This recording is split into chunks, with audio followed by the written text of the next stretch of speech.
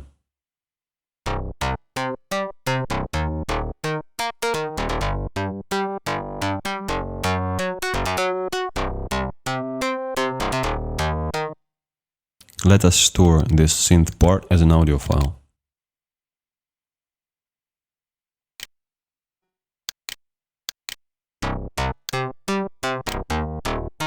Initial parts may be deleted after that. Let us insert guitar rig into the audio channel.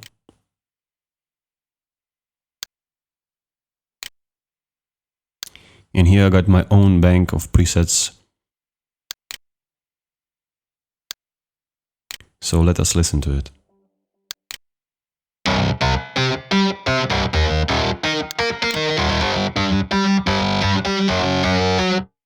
An interesting version. Let us store it as a distortion part.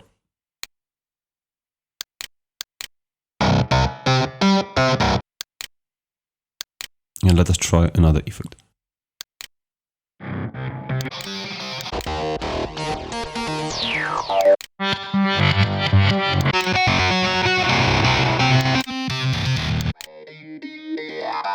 Sounds interesting as well. I personally think that automation of routine procedures is really critical when you are creating music, though you need to foresee how to implement this or that effect in advance, of course. I think that's enough. The dry original may be deleted now.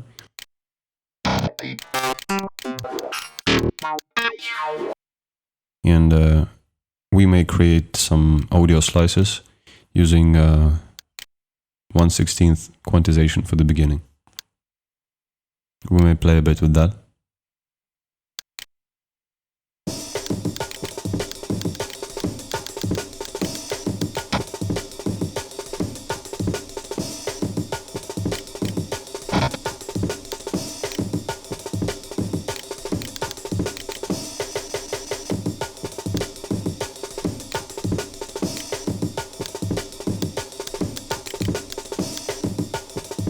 And then we may mute the slices that we do not need and play with different rhythmical patterns.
Quite often I'm getting the emails from the people asking me what kind of gear I'm using producing my tracks and remixes, and especially what kind of synths. I want to tell that I prefer to use the hardware due to the specific sound character of the synth and of course due to the tactile feel of the process. And now I'm using XXI TI, Clavier Nord Lead 2 and some synths from Dave Smith Instruments. Half of a year ago I got an awful tool at my disposal, a monophonic analog instrument from Dave Smith Instruments that is called Morpho. If you try to compare it to other synths of its class, directly you may think that it is a mini Moog Voyager clone, but it's not like that. Morpho's software editor got an excellent interface to edit the patches. You can easily work with all synthesis blocks with envelopes, oscillators, modulations, LFOs, everything is very handy. Mod's block is far more sophisticated than that one of Mini Moog. Moreover, Morpho has 4-track sequence on board. And each of the tracks may be used for control of the modulation targets.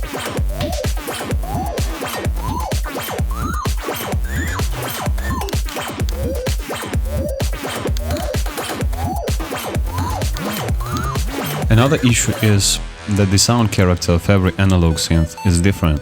For example, Moog sounds too soft as for me, while Morpho got a punchy sound that got a distinct attack that I do like. Though I can hardly use it real time for fast BPM tracks in psytrance and FULLON stylistics. And the reason is a so-called floating attack that is inherent to any of a true analog synth. But I have found a solution sampling several of my own sounds, created especially for psytrance and FULLON. And you may find the sound banks and the corresponding patches in the section additional materials that come together with this video.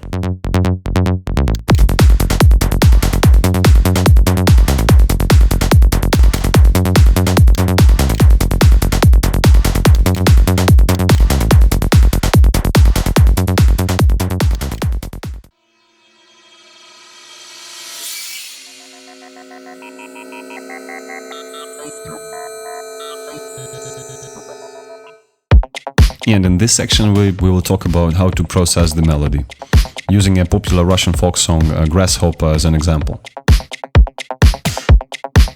We will study several creative instruments that every sound producer should have at hand. And those instruments are working with the rhythm, scale, register, applying the swing, and changing of the beat.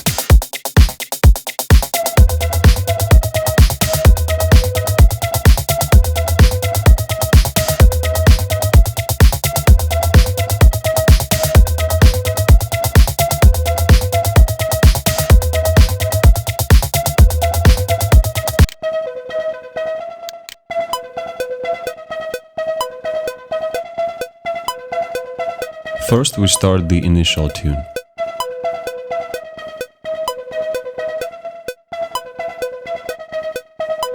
Next, we got the same tune with the slightly alternated rhythm. Namely, look how these notes are placed within the initial region and how they are placed here. And here they just moved a bit.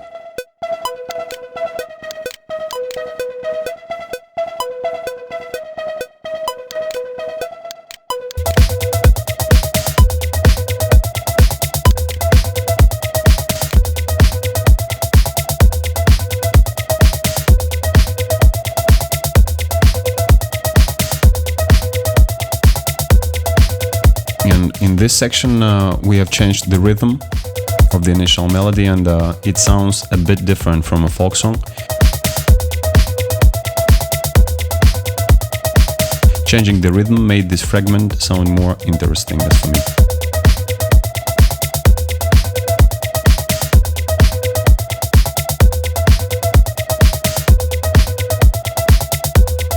Then we may change the position of certain notes within the scale.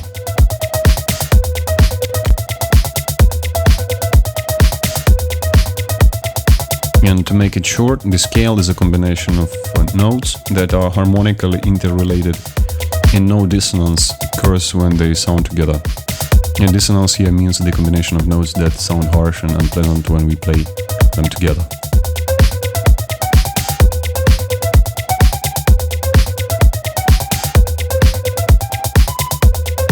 So here we got a new rhythm and a new melody.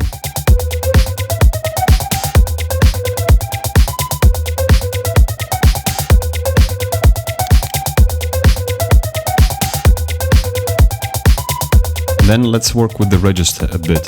Namely, let's place certain notes an octave down.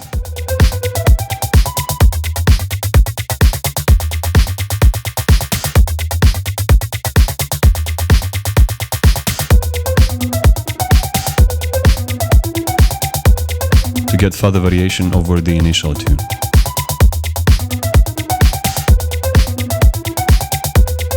In the next segment I've used 75% of swing.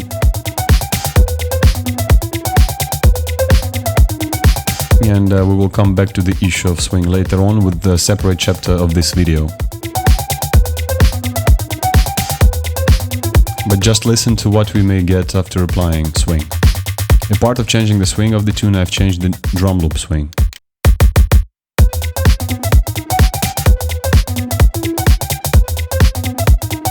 And in the third section, I've used triplets.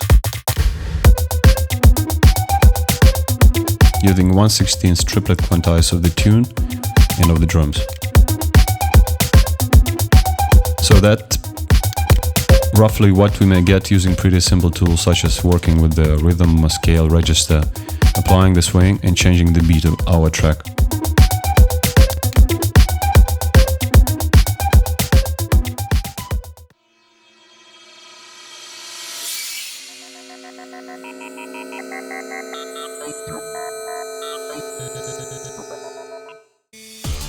In this section I would like to mention some important points related to the structure of the track, even if the house track structure seems to be quite simple.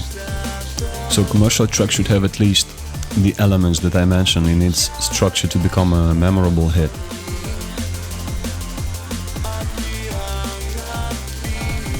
At the very beginning we got a DJ friendly intro from 30 seconds to 1 minute long.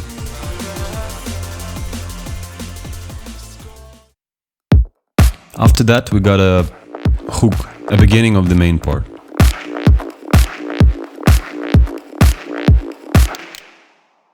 Lets the people recognize the track that is played on air. People on the dance floor normally put their hands high when they hear this part, starting to shout, "Hey, I know this track," etc. And if the track is really good, then the real mess starts.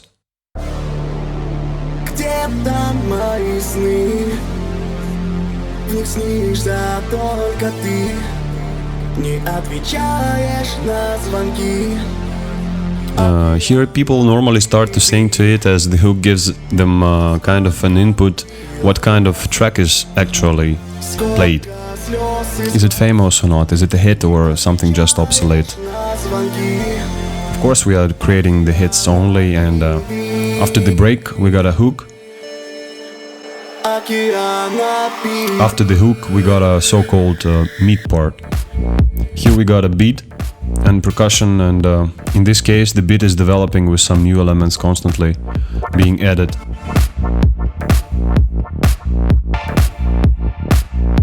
And here the speeding up starts.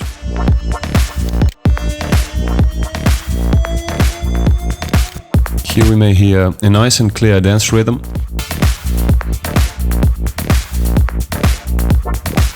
And this part transforms into the whole, where we start to hear a new graspy element, and we will use it more later on.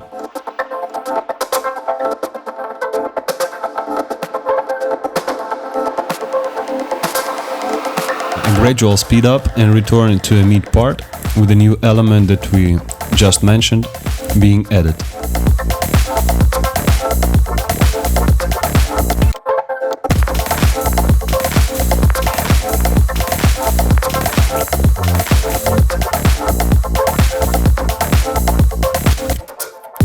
Here this line disappears.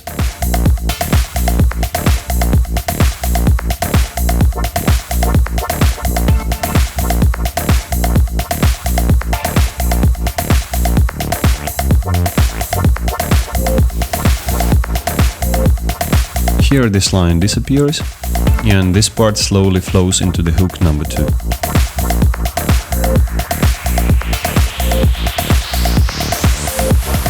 Here we got a main theme that our track can be recognized with, and the vocals. У нас только позади океан обиды.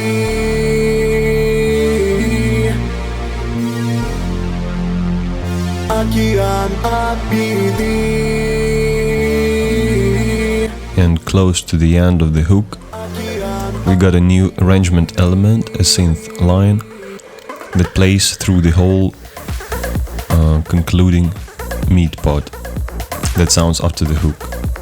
And here we got a mid part with this new element included.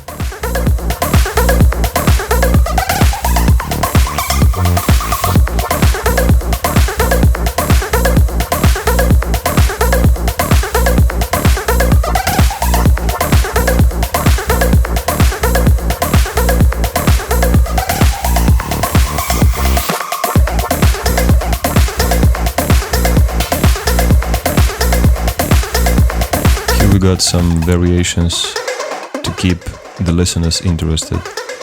So something in our track should change constantly. In this case we got an automated reverb on the lead that adds some pizzas into our arrangement.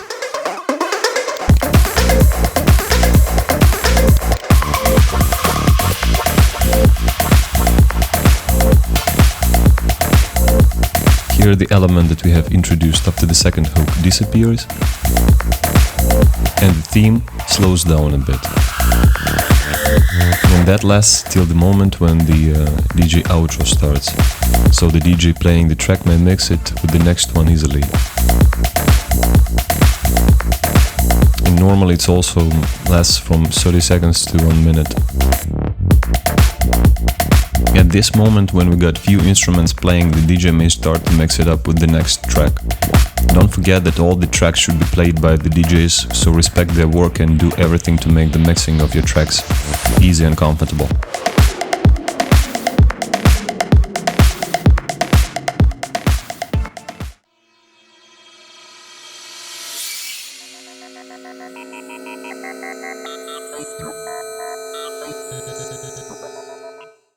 Lots of people are facing the problem of introducing new instrument into the arrangement smoothly. Through the years of my studio work, I have found out several solutions how to do it that work flawlessly. And the key issue here is, the ear of the listener should be prepared to it. So it means that we got to give the listener a possibility to hear it in advance. So let's analyze several solutions how to incorporate a newly sounding synth parts into the arrangement.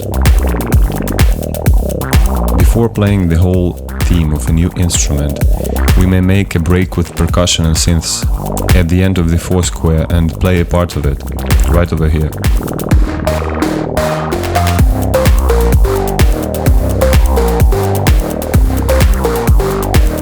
Then the introduction of a new element will be smoother and more comfortable for the listener.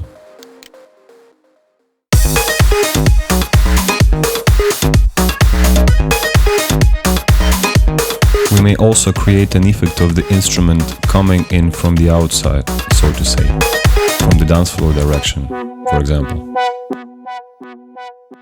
To do that, we take the first note of our theme, reverse it, and add whole or plate reverb with a very long tail. Know that the tail checkbox should be activated, otherwise only this small piece of audio will be processed, and we got no reverb tail of sufficient length. Activating the tail checkbox and moving the slider to the maximum. Please pay attention to decay time of the reverb tail.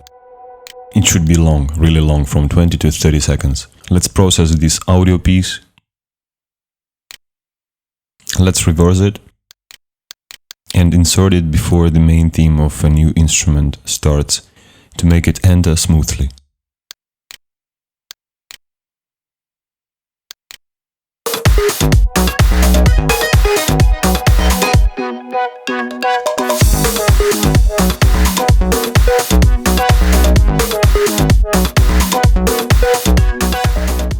We may also incorporate some notes of the new instrument line into the arrangement of the track in advance.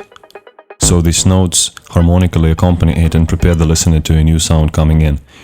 Look at these accordion sample slices that enter the arrangement gradually and sound together with the drums.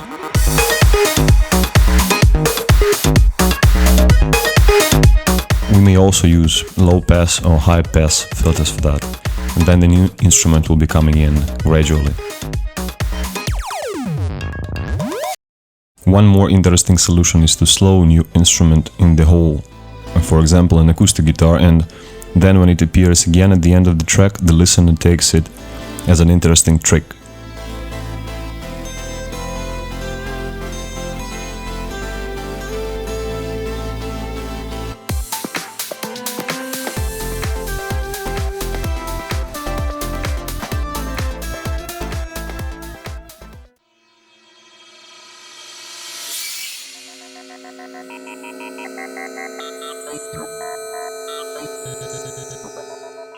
For quite a while I've been using programs such as Native Instruments Battery for creation of drum parts, as usually this kind of programs got an audio file browser and built-in effects of acceptable quality on board. And this kind of programs got an important advantage: you are able to work really fast, as it's not that comfortable to use the browser of the host program to check the drum sample in the mix. That is critical.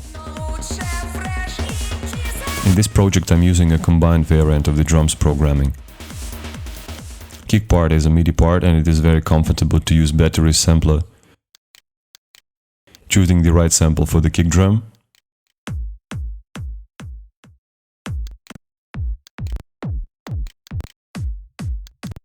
And it will be opposite when using an audio sample on the audio track instead.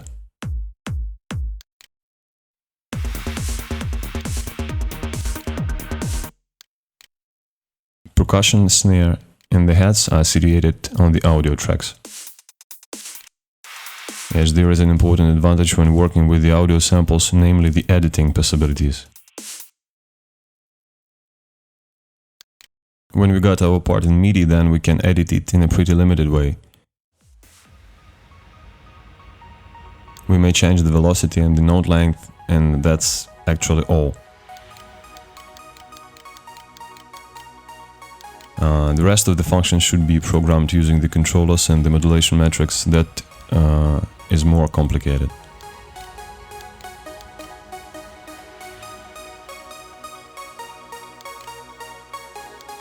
But when we got an audio sample on the audio track, the changes that we may apply are nearly unlimited. We may invert the sample or the group of samples. We may process it with any plugin from the available list. We may place it to a separate audio track to process it using other effects. We may cut it to make the slices, etc., etc.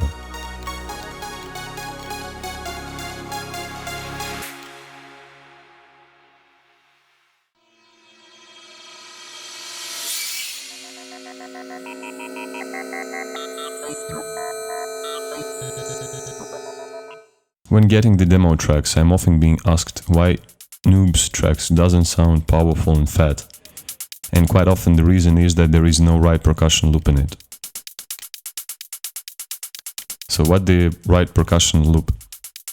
Let's study the issue using this Cubase project that is supplied in supplementary materials to this video. Let's imagine that the percussion loop is a combination of separate samples, so-called one-shots, placed in a specific order. Of course, you may open the project and use its structure by yourself. Note that major part of the tracks are processed with EQs and sometimes with pan effects that make the sound move, and the ear of the listener just has no time to adapt to it, while EQ clears the space for the other sounds that are played together with the current one. So the answer to this question, how to make a proper sounding percussion loop, is simple. Practice. Analyze the percussion lines of the popular tracks and try to copy it, and create your own percussion loops based on this analysis. Try to split the beat down to the single instruments, grouping them by the frequencies high, mid, and low. In And after such an analysis, it will be much easier to create or copy the beat from the real grab bar sounding on your favorite radio wave. Pay special attention to the length of the percussion sounds. When you change it, it may drastically influence the rhythm and the speed of the track.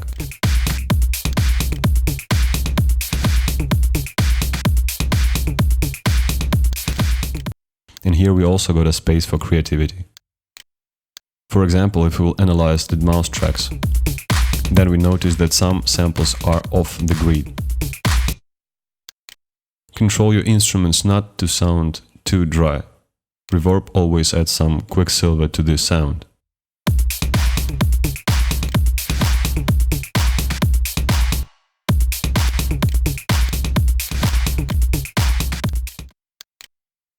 Another trick we may use here when creating the percussion loops is pseudo-stereo. When we double track the part, then pan it to different channels and change the pitch slightly. It gives us some mono-compatibility, but at the same time the sound gets wider.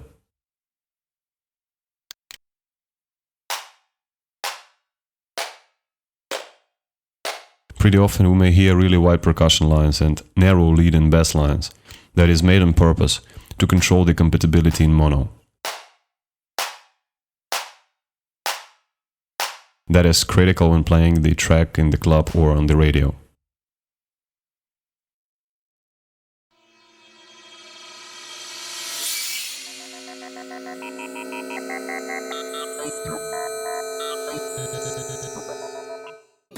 When we create a percussion loop for trance and full-on, the principle is similar to creating the house percussion loops.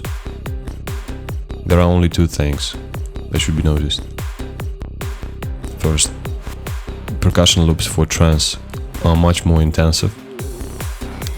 And the second, quite often an artificial sidechain effect is used here, namely the automated volume control. As you see, the first sample that sounds together with the kick is soft, but then the volume increases gradually with every 4 square.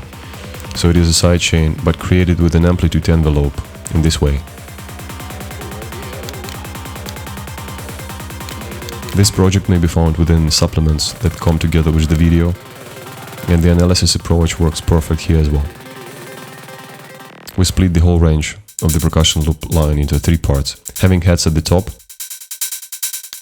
percussion in the middle, and one more high-frequency sound combined with the mid-frequency sound. And all together it gives us a swinging rhythm that influences the track tempo dramatically.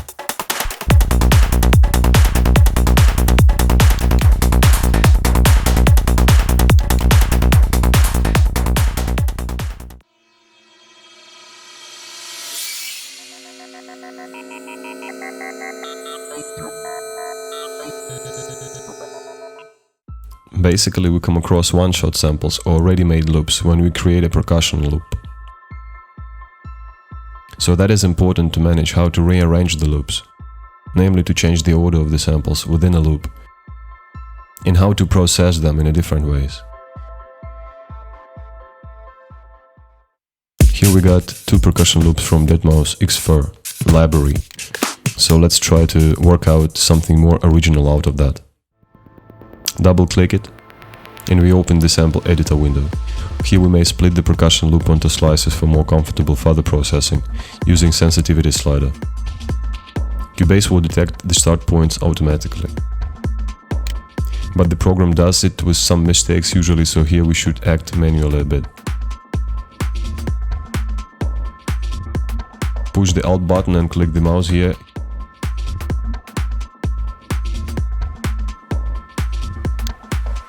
Here and here.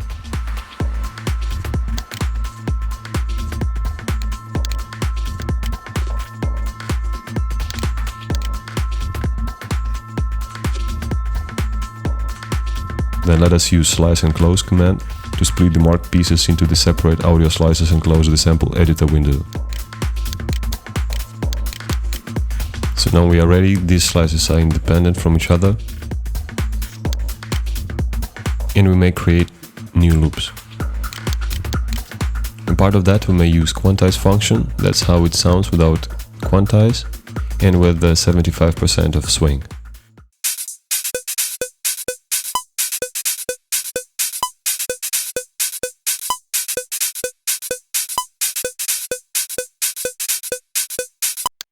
Here we meet an interesting sound that we may double.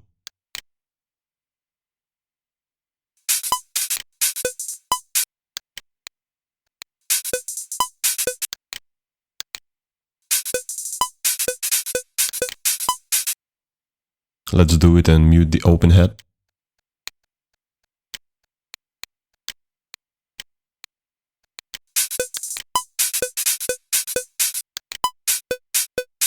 Here we got a closed head.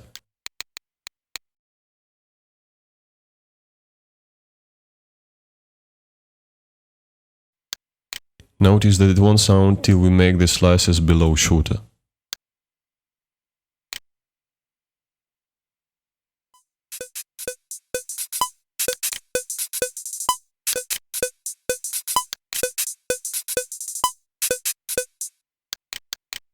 Let's do the same operation with the second loop.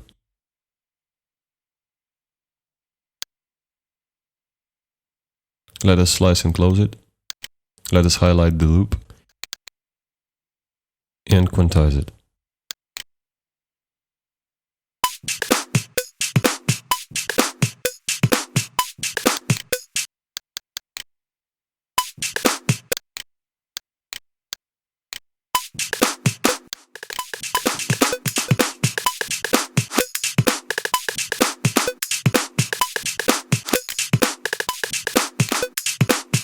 Let's copy it to a separate track. Here we got a mid-range percussion. And here we'll have a snare FX.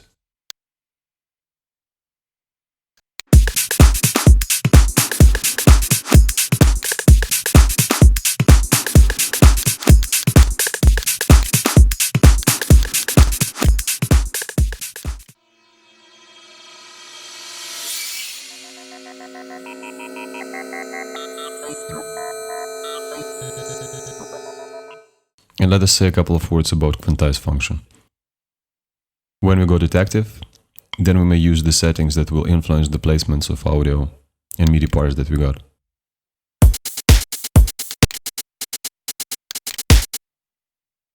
As you see here, now we got closed head placed sharply according to 1/16th grid. But in the house music the swing is often used. And what the swing means. Here are the swing parameters, and normally I put it as 75% or 64%. Notice how every second note moves aside a bit. Changing the swing, we are getting a kind of a jumping effect. Having received a preset of 1/16th with 75% of swing, we may apply it to any audio MIDI part or region that we got.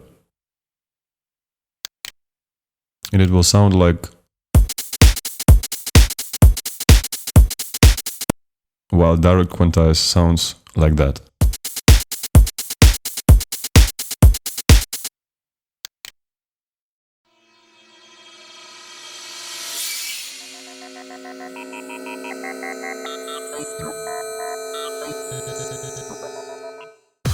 In this part, I'd like to touch a subject of the vocals.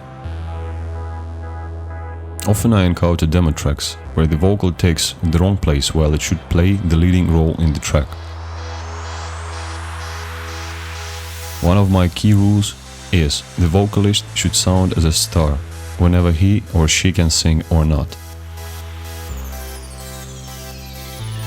And you as a sound producer should reveal his caliber even if the vocalist can't sing properly and demonstrate it in the track.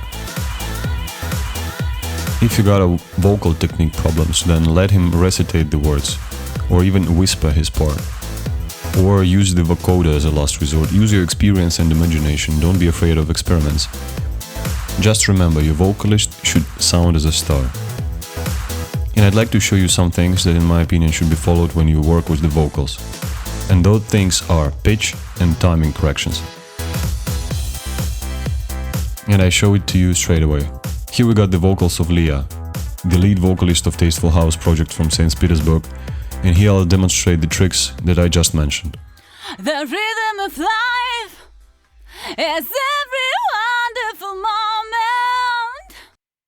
Let's cut out the second part and concentrate on the introduction part of the verse. Double click on it, and we get into sample editor window, where we got an incredible option that is called Vary Audio, or its alternative option, Melodyne plugin. The rhythm of life. Let us select the whole part and quantize the pitch. Some notes should be correct as they were sang with some inexactitudes.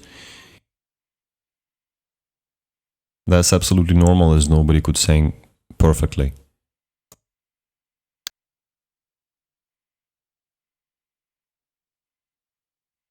The next slider corrects the transition between the notes.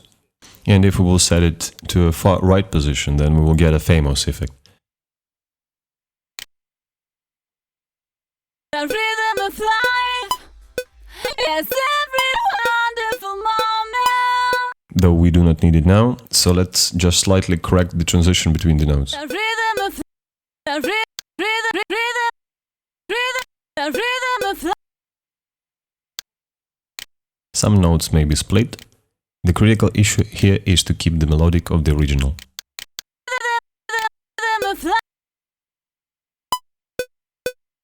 The rhythm of the rhythm the rhythm of the rhythm of the rhythm of life is every is As you may hear, there is an interesting artifact at the vocalists inhale.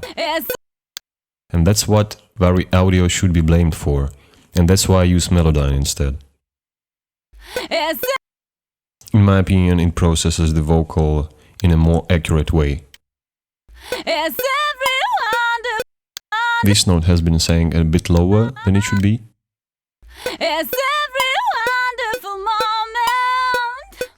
Now the correction of the pitch is complete.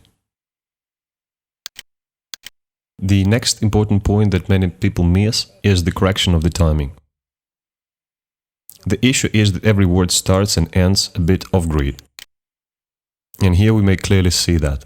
And the inexperienced listener will notice some discomfort listening to it, and the experienced one will notice that immediately.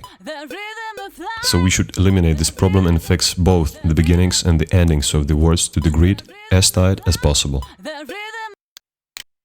rhythm of life. The rhythm of life. The rhythm of life. The rhythm of life. The rhythm of life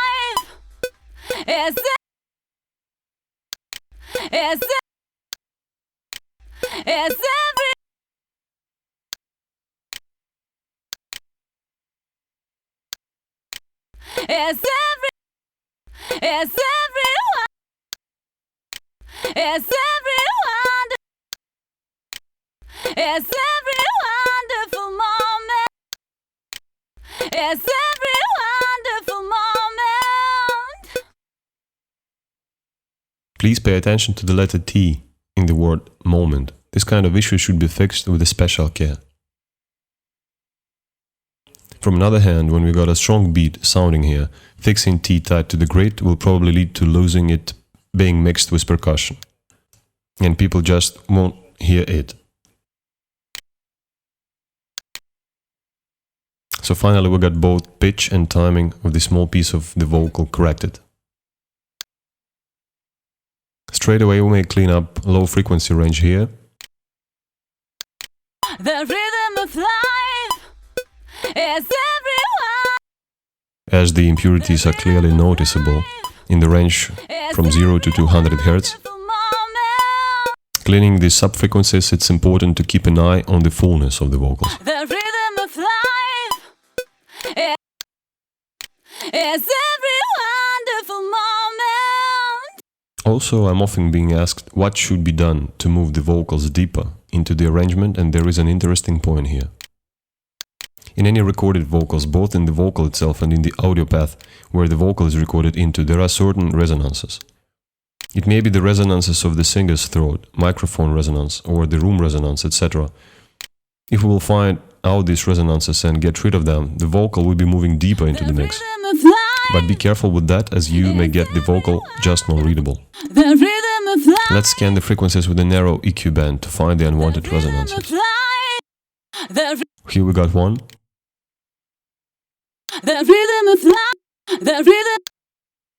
And another one.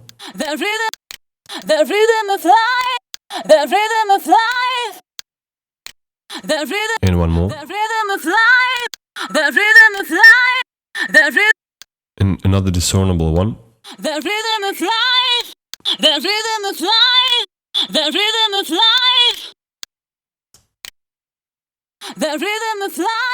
And one more at the frequency of 3.5 kHz.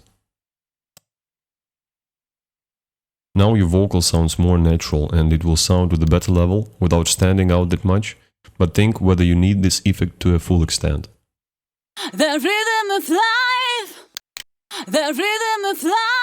And to get this effect more readable, let us put the settings to the maximum.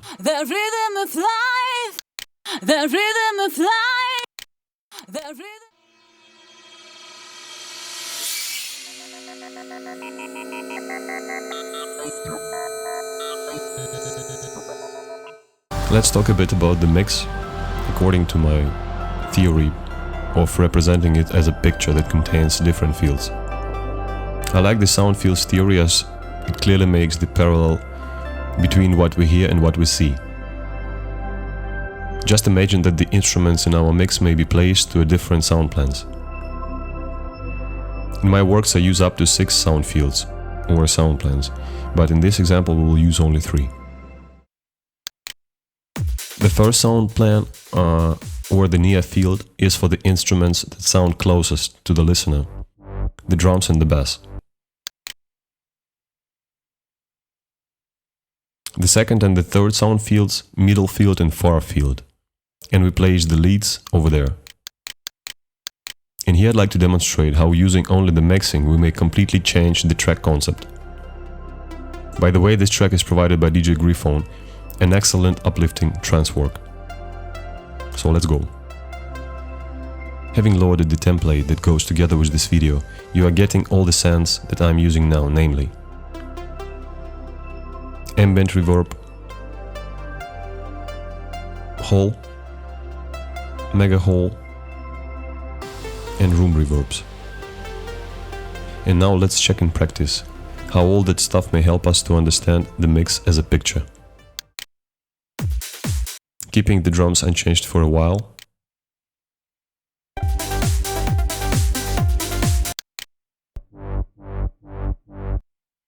We are moving the bass deeper using the ambient reverb.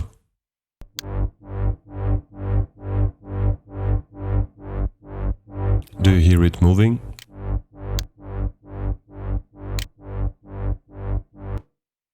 Moving an instrument deeper, we are releasing more space in the narrow field or near field for the kick drum, percussion and the vocals.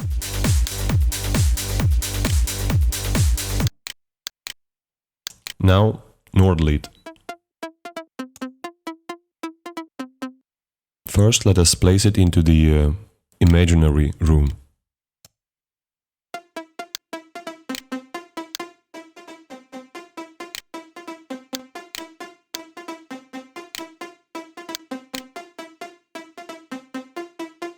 Like that. And the third lead we are placing as far as possible.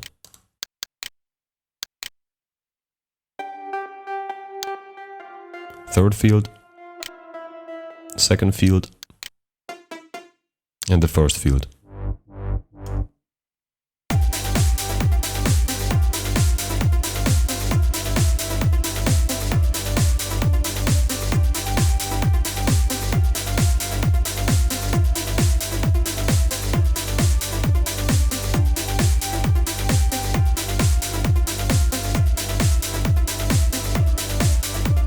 As you see, to split the instruments according to the sound fields concept isn't that complicated. Now let us place this part to the far field.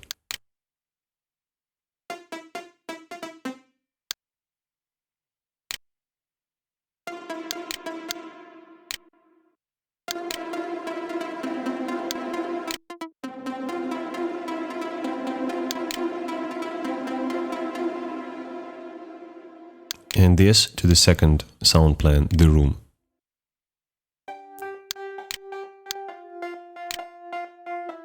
We may also add here some stereo delay to make it sound more ear catchy. Yes, such a simple part at the front line sounds not that interesting.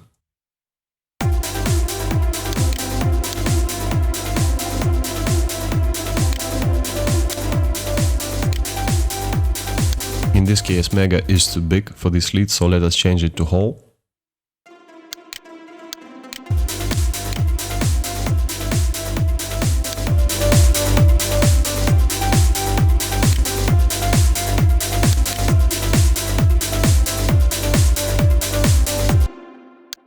And now the lead melody is played by this lead instead of that one. So as I mentioned, playing with the mix, we may change the concept of the track completely.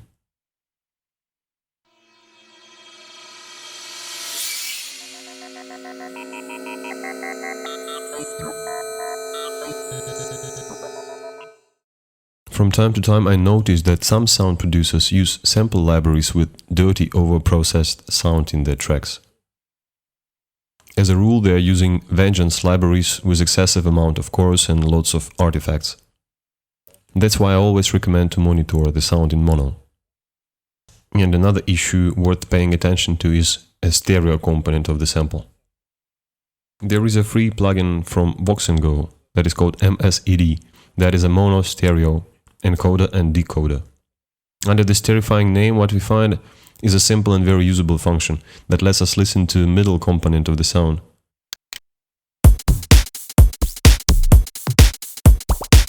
Or listen to a side component of the sound. Or smoothly switch from mono to stereo, mid, side.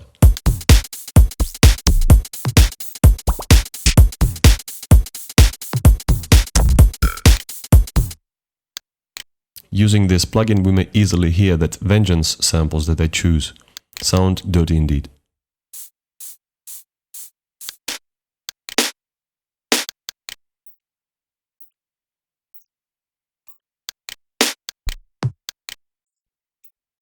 Here's the dirt, but we may easily get rid of it. Cubase got a multiple panning options. And we got stereo balanced panner set by default. Let's check stereo dual panner and narrow the pan. By doing that, we minimize the influence of a dirty stereo component and clear the space for the other percussion instruments.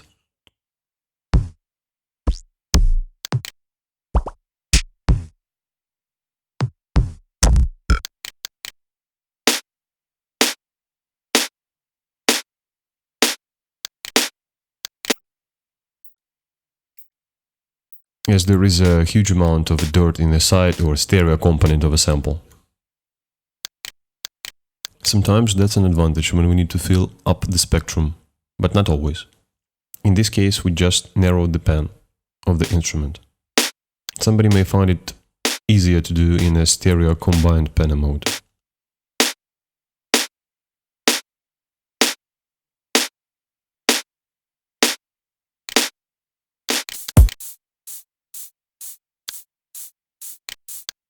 As you hear, the instruments are getting thinner, less massive, but more readable at the same time.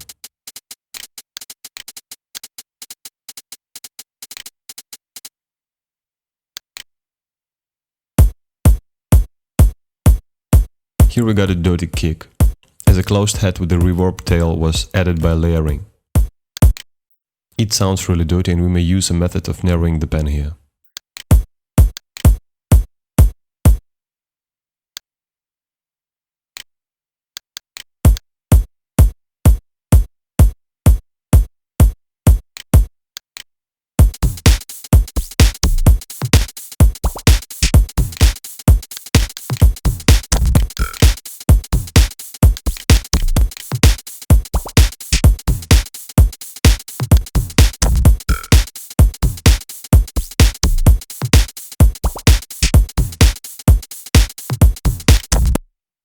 I also use this method to make some synth parts more narrow.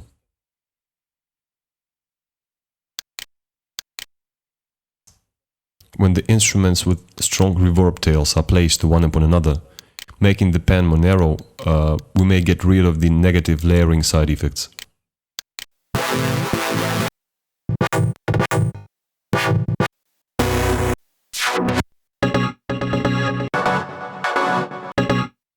Here we got two similar sounds, and I'm gonna show you how to do it.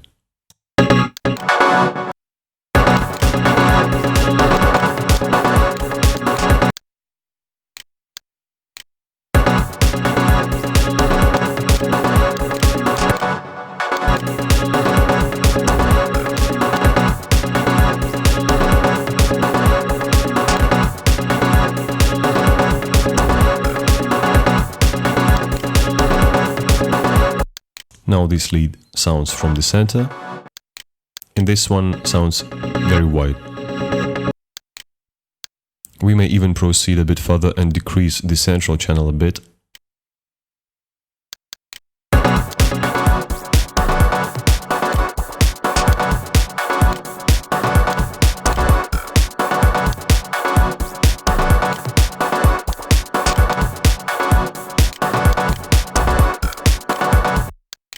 And doing that by using pan and mid-side, we may split the leads with similar sound tones that sound within the same octave and frequency range. And note that we may do it without using EQ or reverb.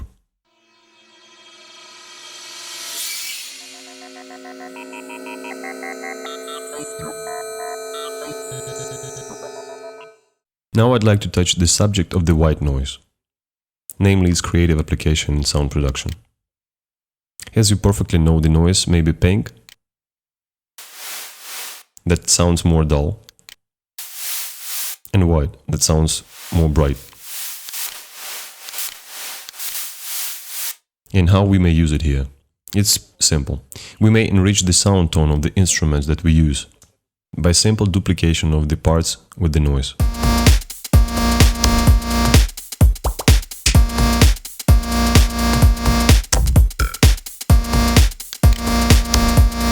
Sounds not bad, and that's the result when we duplicate it with the noise.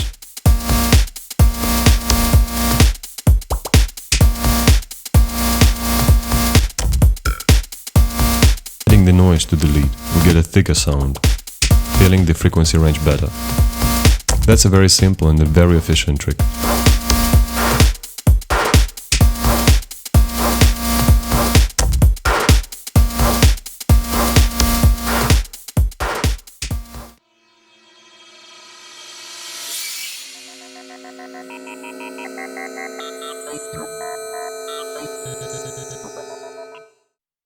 And just a couple of words over the mixing in mono. I'm constantly keeping an RMS analyzing plugin at my master bus that helps me to track the result of the mixing in mono.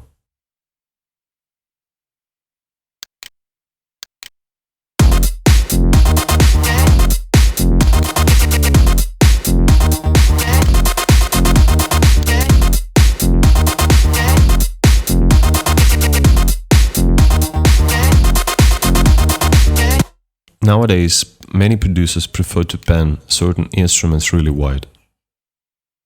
And to set the volume balance of the instruments properly, I do recommend to carry out all the manipulations with the mixer faders in mono. As in stereo, two wide-sounding leads may seem to sound in balance,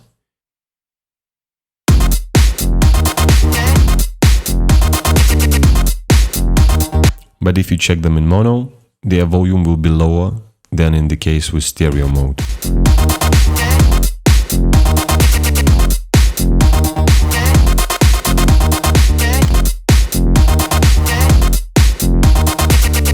So I'd rather set the fader to this position, even if it may seem to sound wrong in stereo.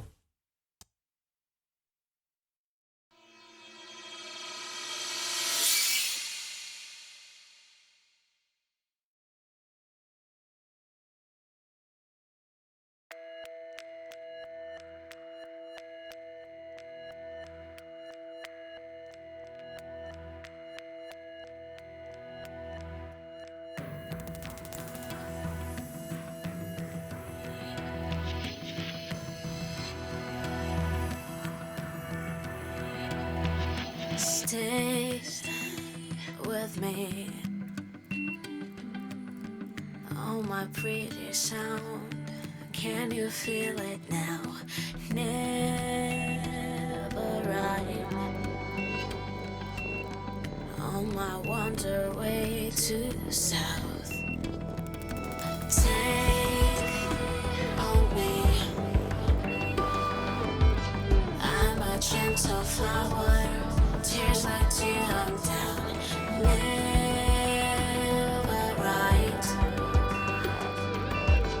All your case about love, you're never right.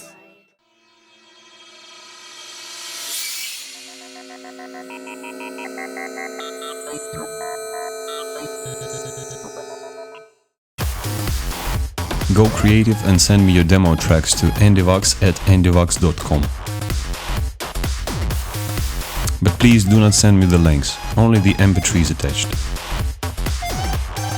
As I'm getting dozens of the demos daily and I got no possibility to download something from the web. And please visit my project pages. Follow the news and do good.